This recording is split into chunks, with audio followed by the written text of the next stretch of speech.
Hyvää iltaa, good evening everybody. Tervetuloa tähän matsin jälkeiseen lehdistötilaisuuteen. Welcome to this press conference. First we start with English questions and after that we change the language to Finnish. Okay. Head coach Markku Kanerva, about the match.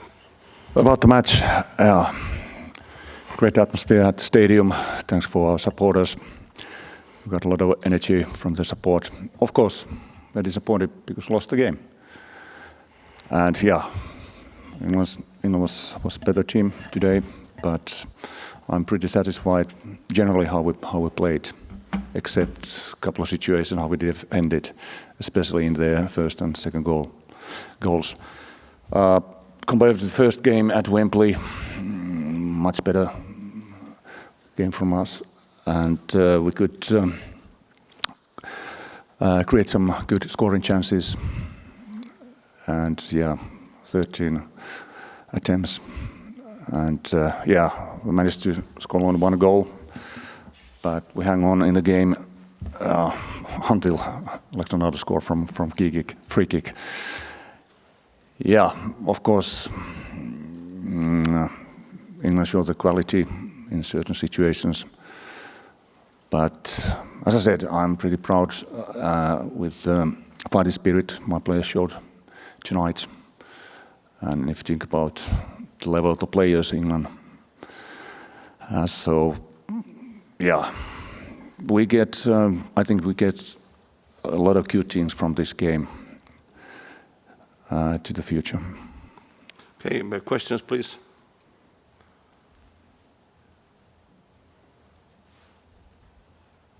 Okay.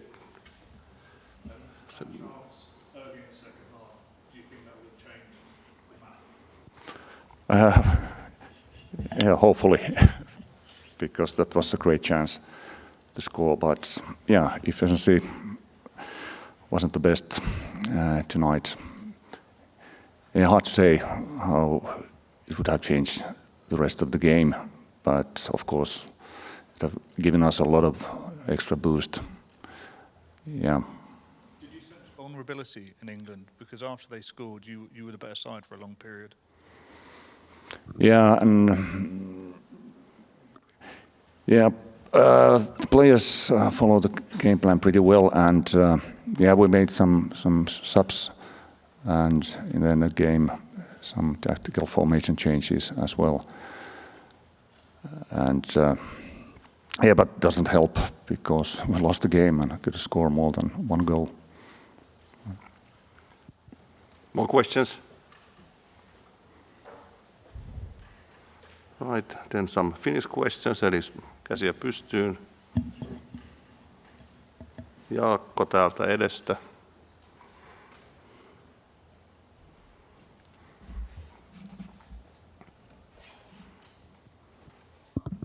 Jaakko Perttilä, Suomen Futis. Suomi itse asiassa pelasi aika hyvän pelillisen ottelun. Miten näet, että mihin tekijöihin se lopulta sitten kuitenkin kaatui tuloksen osalta? Joo, mä mainitsin noin pari maalia, jotka Englanti teki. Eli ne puolusti pikkasen vaan huonosti. Okei, toinen oli vastaisku ja Rais pääsi vähän sieltä niin sanottu puun takaa yllättää sitten meidän pelaajat ja pääsi tökkäisen pallon maaliin. Ensimmäinen maali, niin joo, siinä vähän nukuttiin. Sieltä tuli toki aivan loistava syöttö Grealishille. Noi pitää vaan niinku lukea paremmin nuo tilanteet. Ja se oli oikeastaan ensimmäinen sauma, mikä Englannilla oli 17 minuuttia pelattu. Ja näin se välillä on, että pitää olla skarppina koko ajan, että ei tule tuollaisia nukahduksia. Toki olihan Englannilla muitakin paikkoja siinä. Mutta mä oon samaa mieltä, että tuossa oli pelillisesti paljon hyviä asioita ja ennen kaikkea ajoittaa se korkea prässi toimi hyvin. Ja siihen on tyytyväinen, että miten tavallaan se meidän muoto pysyy kasassa, että Englanti ei kovin helposti päässyt tai aika harvoinkin pääsi sinne meidän muodon sisään, ennen kaikkea puolustuslinjan etupuolelle. Totta kai muutaman kerran pääsikin sinne, mutta se oli se yksi ajatus, että pystytään ottaa se vaara-alue puolustuslinjan keskeltä väliltä kiinni. siinä nyt ei onnistuttu siinä ensimmäisessä maalissa, että siinä päästettiin kaveri kääntyä ja pelaa läpi. Mutta paljon hyvää puolustuksellisesti kyllä ja ennen kaikkea ylpeä siitä taistelutahdosta, että tässä vaikeassa tilanteessa pelaajat osoitti kovaa henkistä kanttia ja halu näyttää mikä meidän taso on, niin mun mielestä tuli tietyltä osin aika hyvin esille. Mutta tosiaan tämä on tulosurheilu ja 3 päästettyä maalia, se on liikaa. Et vapari hienosti tehty, mutta aina voidaan miettiä, että tarviiko rikkoa siinä vaiheessa. Mutta nämä on jälkispekulaatioita. Kyllä tässä niin analysoidaan taas tämä peli ja varmasti löytyy paljon hyviä asioita jatkoa ajatellen. Hyvä, tuolla takana on Janne on käsi pystyssä.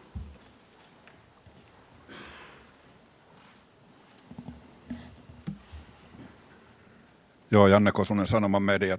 Ulkopuolinen paine sua kohtaa kovempaa kuin koskaan aikaisemmin, niin miten sä oot käsitellyt näitä paineita? No, mä oon nyt keskittynyt tämän viikon aikana näihin 2 peliin ja tässä on ollut paljon muuta mietittävää. Kyllä se kuuluu tähän hommaan, että niitä paineita tulee ja menestystä vaaditaan. Ja tärkeä mun tietää, että missä niin kun me tavallaan pelisesti mennään, jolloin todennäköisyydet pärjätä jatkossa ennen kaikkea MM-karsinnoissa olisi mahdollisimman suuret. Ja se, että pyrin vaikuttamaan niihin asioihin, mihin pystyn ja tekemään mahdollisimman hyvin. Kritiikki varmasti tulee aina lajista riippumatta, jos ei menestystä tule. Et en mä siihen enempää ota kantaa, että kuinka asiallista ja niin poispäin se on. Mutta.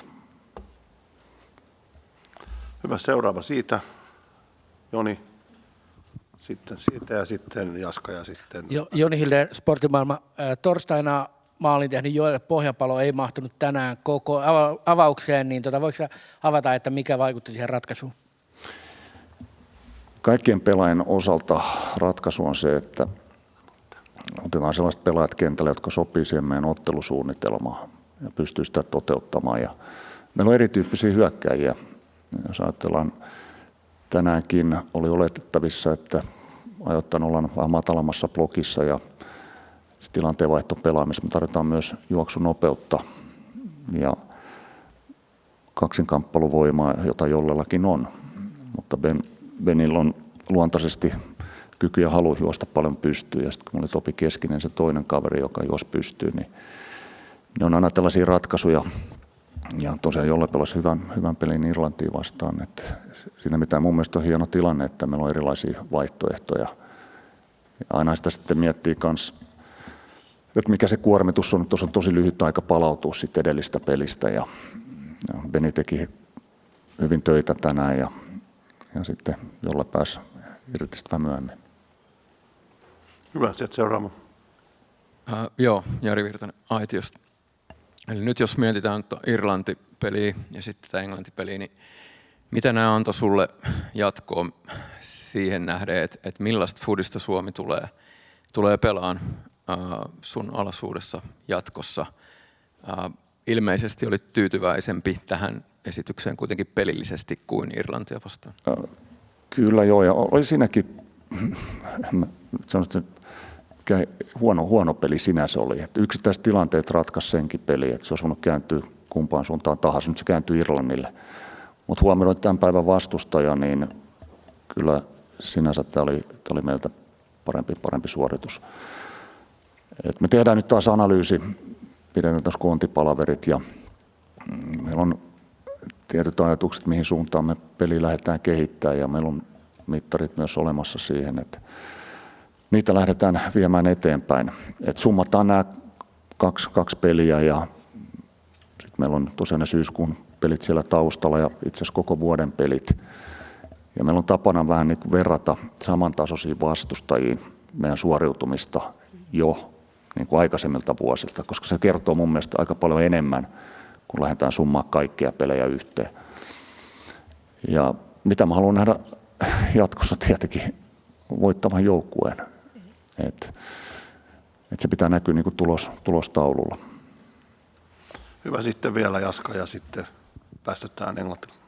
Tässä on nyt tappioita alla ja sillä tavalla vähän vaikea tilanne. Kuinka paljon se kismittää valmentajana, kun maali odottama menee Englantia vastaan melko tasan, mutta paikoista ei vaan kerta kaikkiaan tehdä maalia? Kismittää tosi paljon. Mutta se on tietyllä tavalla ehkä kuitenkin se tietynlainen laatuero sitten näiden 150 ja monen 10 miljoonan pelaajan välillä.